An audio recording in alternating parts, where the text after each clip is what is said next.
Untuk berbincang pagi hari ini sudah tersambung melalui video conference ada Bapak Wawan Hendrayana, Vice President Infovesta. Selamat pagi Pak Wawan. Selamat pagi. Baik, terima kasih sudah bergabung bersama kami di Marketplace. Sehat selalu Pak Wawan. Baik, kalau kita Amin. bicara mengenai pergerakan dari IHSG, tentu saja ini menjadi satu hal yang menarik, kembali menembus level intraday tertinggi. Kemudian juga kalau kita lihat BBCA juga kembali menembus level tertinggi sepanjang masa begitu ya. Artinya market pagi hari ini dikelilingi oleh berita-berita yang cukup positif lah. Kalau kita bicara mengenai pergerakan dari IHSG sendiri sejauh mana ini adalah sebuah konsekuensi yang memang logis gitu ya dari keputusan dari The Fed sendiri untuk menurunkan tingkat suku bunga acuannya yang cukup besar begitu, bahkan ini kemudian di luar analisis ataupun mungkin prediksi yang 25 basis point dan juga keputusan dari Bank Indonesia sendiri juga untuk menurunkan tingkat suku bunga acuan. Pak Wawan, analisis Anda seperti apa? Ya, tentu saja penurunan suku bunga sebenarnya ini sesuatu yang sangat ditunggu-tunggu. Kita sudah proyeksikan ini dari tahun lalu sebetulnya bahwa di tahun 2024 akan ada penurunan suku bunga. Namun karena inflasi yang relatif tinggi di Amerika Serikat dan juga adanya beberapa tensi geopolitik yang memanas, ini menunda penurunan suku bunga sehingga bahkan di kita pun sempat terkoreksi ya ISG cukup dalam di sekitar bulan Mei Juni, tetapi akhirnya inflasi di Amerika Serikat sudah mulai bisa terkendali. Kalau di dalam negeri jelas kita tidak ada problem dengan inflasi, sehingga BI kemarin 2 hari yang lalu itu berani duluan gitu ya menurunkan suku bunga, lalu diikuti oleh The Fed yang turun 50 basis. Sebetulnya market sudah price in dengan ekspektasi penurunan 25 basis, tapi ketika ternyata The Fed turunnya 50 ya ini menjadi di luar ekspektasi yang positif tentunya, sehingga IHSG kita mencetak rekor baru di 7.900. Baik, bicara mengenai pergerakan dari IHSG sendiri yang break ke level tertinggi di level 7.900-an, banyak kemudian yang menyampaikan ini adalah akhir dari target jangka pendek begitu ya. Ini diartikan seperti apa Pak Wawan sebetulnya? Apakah kemudian ketika ini disampaikan sudah mencapai akhir dari target jangka pendek, artinya sampai dengan akhir tahun sendiri akan terkoreksi atau malah justru mungkin akan tembus level terbaru karena level jangka pendeknya sudah tertembus nih Pak Wawan? Ya, tentu saja kalau tren suku bunga memang terus akan menurun, IHSG berpotensi untuk terus menguat ya, bahkan mungkin ke 8.000 itu dimungkinkan bila suku bunga bisa ada penurunan lagi di tahun ini atau di awal tahun depan, karena pendanaan yang murah tentunya itu bisa menggerakkan perekonomian baik itu dari sisi kredit maupun dari juga appetite daripada para emiten untuk ekspansi, karena berpendapat bahwa suku bunga murah, konsumsi masyarakat bisa menguat, ini semuanya bisa berimbas positif. Tetapi tentu saja karena kita bicara tentang saham dan juga bicara tentang minat beli dan jual itu dipengaruhi oleh banyak hal. Jadi wajar saja sebetulnya kalau nanti IHSG ada koreksi. Aksi profit taking pasti akan terjadi. Jadi ya investor tidak perlu kaget begitu kalau tiba-tiba nanti IHSG turun kembali ke 7.800, itu pun relatif sudah sangat baik kalau kita lihatnya dari awal tahun. Jadi meskipun sekarang sedang naik, ya kalau investor jangka pendek memang disarankan untuk profit taking, ada paling tidak sebagian, tapi untuk investor long term sebenarnya tidak ada masalah. Baik, dampak dari penurunan suku bunga acuan apakah itu konteksnya adalah Bank Indonesia ataupun mungkin The Fed, ini langsung terproyeksi ke penguatan dari sektor perbankan dan juga properti begitu ya yang menguat signifikan bahkan melesat ke rekor sepanjang masa. Ada yang kemudian menembus rekor jangka waktu bulanan ataupun tahunan. Dan sejauh mana ini kemudian menjadi satu hal yang mungkin membuat investor percaya diri untuk bisa masuk ke sektor perbankan dan juga properti, karena kalau bicara mengenai proyeksi dari tren suku bunga rendah ini kemudian baru permulaan ya, 2025 nampaknya tren suku bunga rendah akan dilanjutkan. Kalaupun memang mau masuk di perbankan ataupun mungkin properti di kondisi sekarang, apakah ini adalah sebuah momen yang tepat atau sudah terlalu mahal nunggu koreksi atau seperti apa Pak Wawan? Ya, dalam jangka panjang tentunya pergerakan itu akan mencerminkan fundamentalnya. Kalau kita bicara tentang perbankan, itu 5 tahun terakhir memang mereka menjadi tulang punggung dari penggerak pasar modal di Indonesia, terutama bank-bank Big Four gitu ya.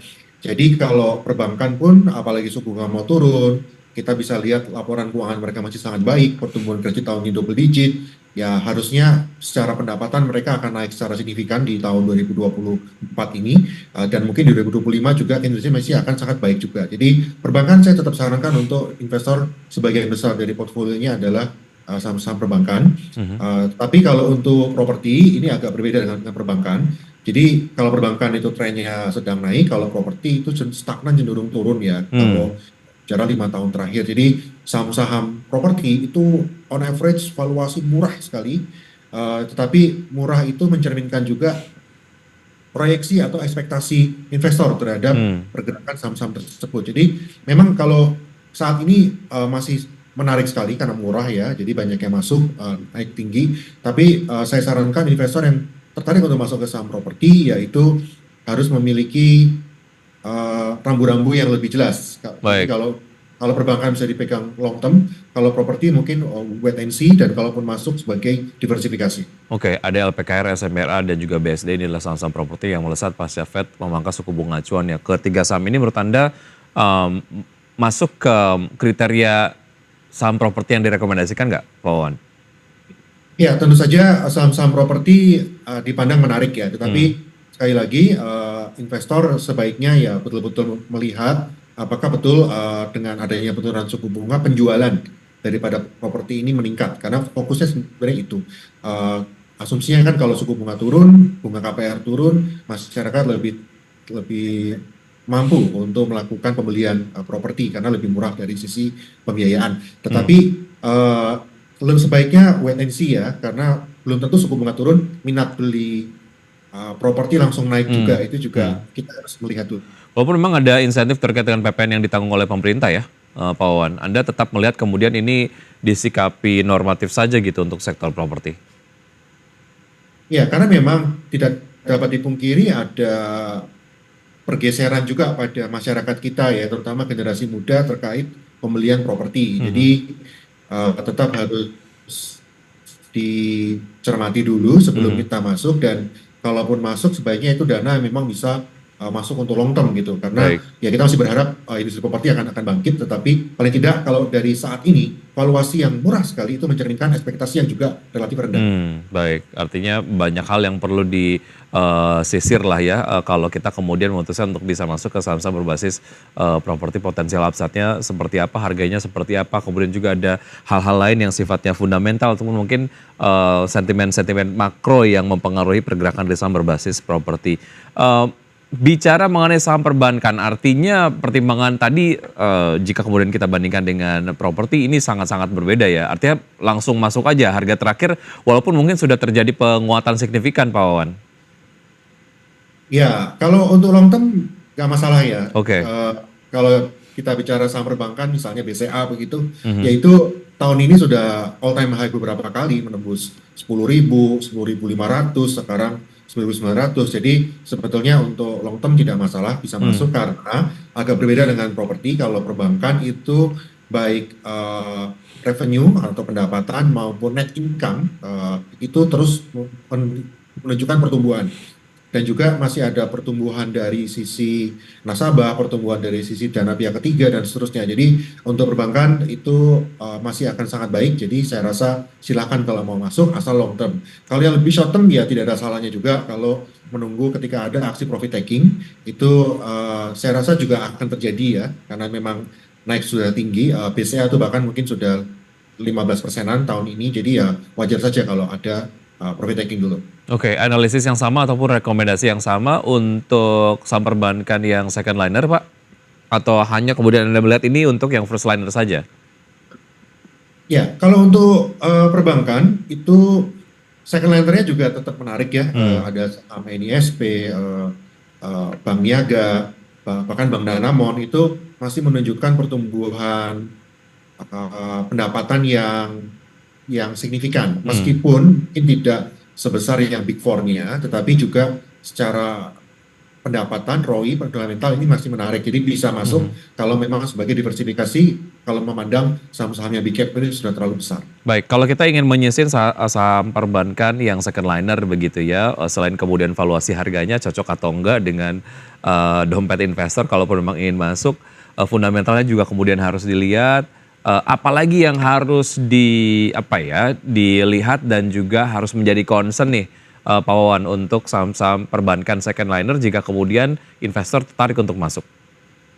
Ya, kalau kita bicara tentang perbankan ada banyak sisi sebetulnya, tapi resiko utama dari perbankan adalah non-performing loan ya. Jadi kalau memang di tahun ini pertumbuhan kredit sangat baik, double digit di atas 10%, dan efeknya tentu saja tidak kita bisa pungkiri bahwa kredit pasti ada yang akan macet begitu yang disebut dengan non-performing loan. Jadi itu yang harus diwaspadai karena semakin agresif bank menyalurkan kredit, memang potensi pendapatan semakin besar. Tetapi kalau tidak dibarengi dengan manajemen risiko yang baik, ya itu NPL bisa naik, akan menggerus daripada keuntungan para bank itu sendiri. Jadi diperhatikan terutama untuk kesehatan masing-masing banknya dan juga non-performing loan-nya seperti apa. Baik, kita spesifik akan membahas BCA Pak Wawan yang menembus level tertinggi sepanjang masa begitu ya, di level 10.900. Ini kemudian Anda juga sampaikan tadi menarik untuk bisa masuk. Kalau kita lihat secara target berikutnya akan ada di level berapa Pak Wawan untuk BCA? Sebetulnya kalau kita bicara long term di akhir 2025 ya kita percaya BCA bisa menembus 12.000 begitu ya. Ini untuk setahun ke depan. Jadi sebetulnya masuk di level sekarang pun level 10.900, level ya kalau bisa turun mungkin ke 10.500 itu masih menjanjikan profitabilitas yang masih double digit untuk di tahun depan. Oke, artinya level Bank BCA sendiri akan semakin mendekati level sebelum stock split ya beberapa waktu yang lalu ya. Secara target price mungkin Anda melihat BCA sendiri di level 12 ribuan di tahun depan begitu ya? Betul. Baik, oke. Semakin mari kita lanjutkan usai jeda berikut ini Pak Wawan dan pemirsa tetap bersama kami, usai jeda kami akan segera kembali.